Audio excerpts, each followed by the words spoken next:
नमस्कार। देखिए, इतिहास में ना कुछ दिन ऐसे होते हैं जो सदियों का रुख ही मोड़ देते हैं। 21 अप्रैल 1526 एक ऐसा ही दिन था। पानीपत के मैदान में एक तरफ एक बहुत बड़ा साम्राज्य था और दूसरी तरफ एक हमलावर जिसकी जीत की कोई उम्मीद ही नहीं थी। आज हम समझेंगे कि उस एक दिन में ऐसा क्या हुआ जिसने हिंदुस्तान का नक्शा ही बदल कर रख दिया। तो चलिए सीधे मैदान में उतरते हैं। एक तरफ बाबर की सिर्फ 15,000 सैनिकों की एक डिसिप्लिन फौज और दूसरी तरफ इब्राहिम लोधी की लगभग 1 लाख सैनिकों की विशाल सेना। पेपर पर तो ये मैच शुरू होने से पहले ही खत्म है ना? तो सवाल यही उठता है कि आखिर ये नामुमकिन सी लगने वाली जीत हुई कैसे? चलिए इसी राज से पर्दा उठाते हैं। हर बड़ी कहानी की तरह इस कहानी के सेंटर में भी 2 लोग थे, 2 बादशाह, और निशाना एक ही था, दिल्ली का तख्त। तो उस वक्त 16वीं सदी की शुरुआत में दिल्ली सल्तनत की नींव ना काफी हिल रही थी। कहने को तो लोधी वंश का राज था, लेकिन अंदर ही अंदर सब कुछ ठीक नहीं था। सल्तनत आपस की लड़ाई और बगावत की आग में सुलग रही थी। सुल्तान इब्राहिम लोधी का तख्त समझ लीजिए बहुत कमजोर था। तो ये थे मैदान के 2 खिलाड़ी। एक तरफ सुल्तान इब्राहिम लोधी, एक ऐसा शासक जो अपनी ही सल्तनत में अनपॉपुलर था, उसके अपने ही अफगान सरदार उससे नाराज थे। और दूसरी तरफ बाबर, तैमूर और चंगेज खान का वंशज। उसकी आंखों में हिंदुस्तान की दौलत से एक नया बड़ा एम्पायर खड़ा करने का सपना था।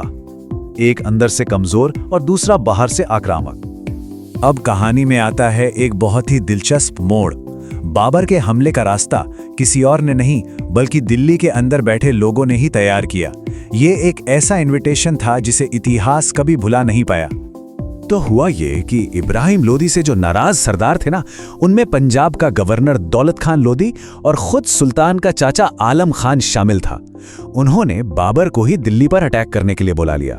उन्हें क्या लगा कि बाबर आएगा, लोधी को हराएगा, माल लूटेगा और वापस चला जाएगा। पर यह उनकी सबसे बड़ी भूल साबित हुई। तो चलिए, शतरंज की बिसात अब पूरी तरह से सज चुकी थी। अब देखते हैं कि मैदान में दोनों बादशाहों के मोहरे कैसे थे, क्योंकि ये लड़ाई सिर्फ नंबर्स की नहीं बल्कि सोच और टेक्नोलॉजी की भी होने वाली थी। मैदान में पिक्चर कुछ ऐसी थी।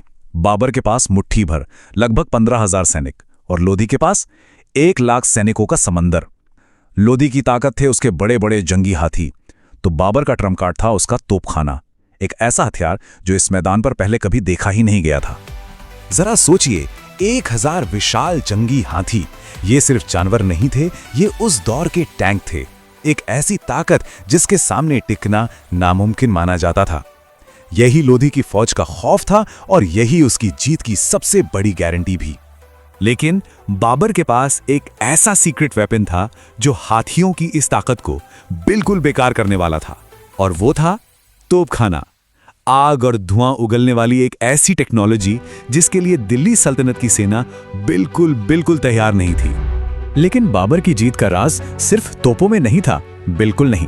उसके पास एक ऐसी मिलिट्री स्ट्रैटेजी थी जो लोधी की विशाल सेना को एक जाल में फंसाने वाली थी।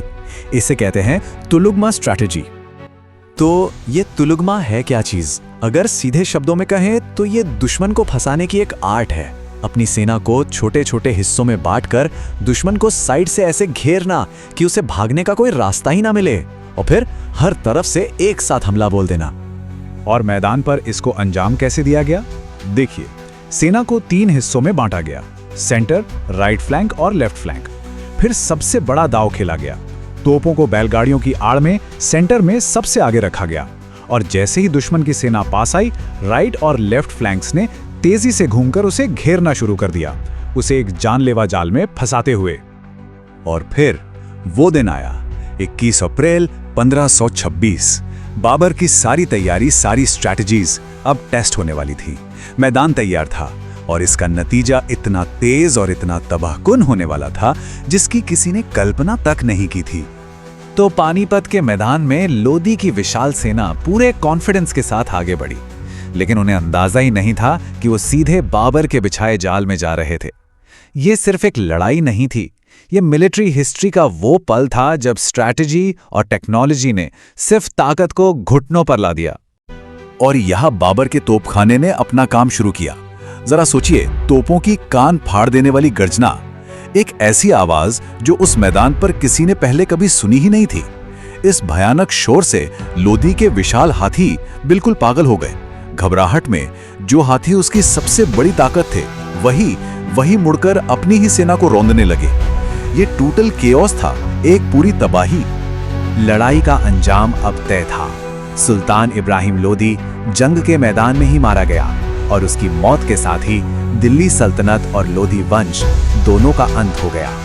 तो पानीपत की पहली लड़ाई हमें एक बहुत जरूरी सवाल पर सोचने के लिए मजबूर करती है। क्या बेहतर स्ट्रैटेजी और नई टेक्नोलॉजी हमेशा नंबर्स पर भारी पड़ती है? इस लड़ाई का नतीजा तो इसी तरफ इशारा करता है और ये एक ऐसा सबक है जो आज भी उतना ही रेलेवेंट है।